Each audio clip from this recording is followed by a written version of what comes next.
जब कोई मनुष्य सेलिबेसी यानी कि ब्रह्मचर्य का पालन करता है और अपने सीमन को इजैकुलेट यानी कि बाहर निकलने नहीं देता, तब उस इंसान की लाइफ में लॉन्जेविटी यानी कि लॉन्ग लाइफ, लश्चर यानी कि चमक, होलीनेस यानी कि पवित्रता, स्ट्रेंथ यानी कि शक्ति, नॉलेज यानी कि ज्ञान, ब्यूटी यानी कि सौंदर्यता, फेम यानी कि प्रसिद्धि के साथ साथ ट्रुथ यानी कि उस परम सत्य परमेश्वर की पहचान होती है। ब्रह्म और चर्य यानी ब्रह्मचर्य दो शब्दों से मिलकर बना हुआ है। ब्रह्म का मतलब है ईश्वर, मोक्ष, धर्म, गुरु, सुख, सत्य और ज्ञान, और चर्य शब्द का मतलब है चिंतन, अध्ययन, रक्षण, सेवा, साधना और कार्य। सो फ्रेंड्स, ये टॉपिक बहुत ज्यादा इम्पोर्टेंट है। इस वीडियो की एक एक बात आपके लिए बहुत जरूरी हो सकती है, तो दोस्तों इस वीडियो को पूरा एंड तक देखना। So let's get started.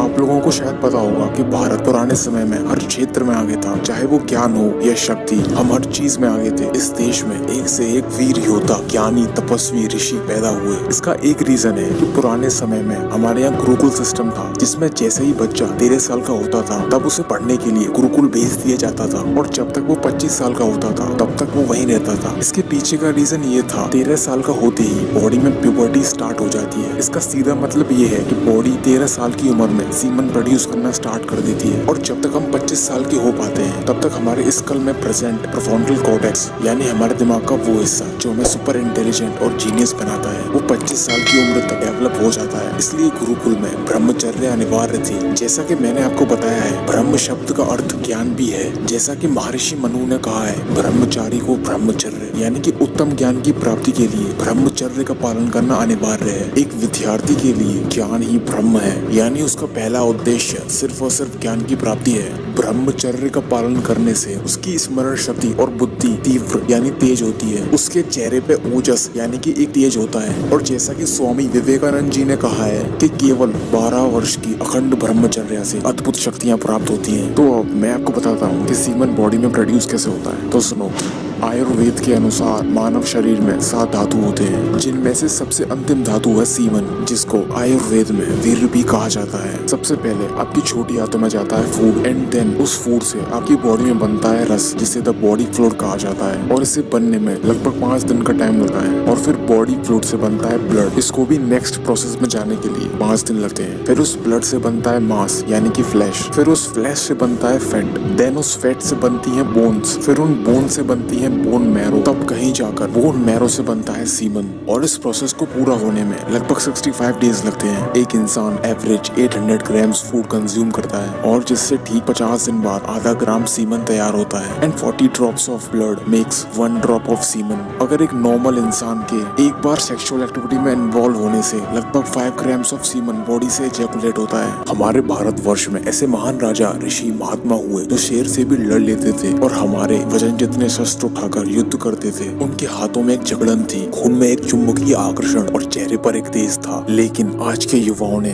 वीर्य का नाश करके खुद को कमजोर बना लिया है, और बल, बुद्धि, विद्या, धातु, नेत्र, इन सब का नाश कर रहे हैं। और कमाल की बात तो ये है, मेडिकल साइंस कहता है कि ये सब नेचुरल है, सीमन को बहाने से कुछ नहीं होता। लेकिन ये सारी बातें आपको बर्बाद कर देंगी। तो दोस्तों, मैं आपसे फिर कहता हूँ, इन सब बातों को सुनकर अपने आप को बर्बाद न करें। सिर्फ आयुर्वेद की सुने और आयुर्वेद ही माने। हमारे हिंदू स्क्रिप्चर्स के अनुसार यदि कोई 12 साल तक बिना रुकावट के कठोर और सटीक ब्रह्मचर्य का पालन करता है, तो एक नाड़ी जिसे मेधा नाड़ी कहा जाता है वो एक्टिव हो जाती है, और उस व्यक्ति को भूत, भविष्य और वर्तमान की सारी जानकारी आने लगती है, और वो इंसान महासमाधि में कभी भी प्रवेश कर सकता है। उस व्यक्ति की मेधा नाड़ी इस तरह से एक्टिव होती है, उस व्यक्ति के किसी भी किताब को देखने मात्र से वो पूरी किताब उसके दिमाग में कार्बन कॉपी की तरह छप जाती है। इसे द फोटोग्राफिक मेमोरी या फिर आइडेटिक मेमोरी भी कहा जाता है। तो आइए अब जानते हैं स्वामी विवेकानंद जी का क्या कहना था इस टॉपिक पर। तो स्वामी जी कहते हैं, ईश्वर को पाने के एकमात्र लक्ष्य के साथ मैंने स्वयं 12 वर्ष तक अखंड ब्रह्मचर्य का पालन किया। उससे मानो एक पर्दा सा मेरे मस्तिष्क से हट गया हो। इसलिए अब मुझे किसी भी विषय पर भाषण देने के लिए ज्यादा तैयारी या सोचना नहीं पड़ता। मान लो कि मुझे कल कोई भाषण देना है, जो भी मुझे बोलना होगा वो मेरी आंखों के सामने कई चित्रों की तरह आज रात को गुजर आता है, और अगले दिन मैं वही सब जो मैंने देखा था शब्दों में व्यक्त कर देता हूँ। जो कोई भी 12 वर्ष तक अखंड ब्रह्मचर्य का पालन करेगा वो निश्चित रूप से इस शक्ति को पाएगा। एक बार इंसाइक्लोपीडिया ब्रिटेनिका का सेट देकर उनके शिष्य ने कहा, इन सभी किताबों को एक जीवन में पढ़ पाना लगभग असंभव है। स्वामी जी पहले ही उन किताबों के 10 पार्ट एंड कर चुके थे। स्वामी जी ने कहा, तुम जो चाहो मुझे इन 10 पार्ट से पूछ सकते हो, मैं उन सभी प्रश्न का उत्तर दूंगा। स्वामी जी ने लगभग हर प्रश्न का एकदम सही और विस्तार पूर्वक जवाब दिया। उनका शिष्य वहीं रुक गया। उसने सारी किताबें एक तरफ रख दी और स्वामी जी से कहने लगा, इन सारी किताबों को पढ़ पाना एक इंसान की शक्तियों से बाहर है। इस पर स्वामी जी ने कहा कि ये सब ब्रह्मचर्य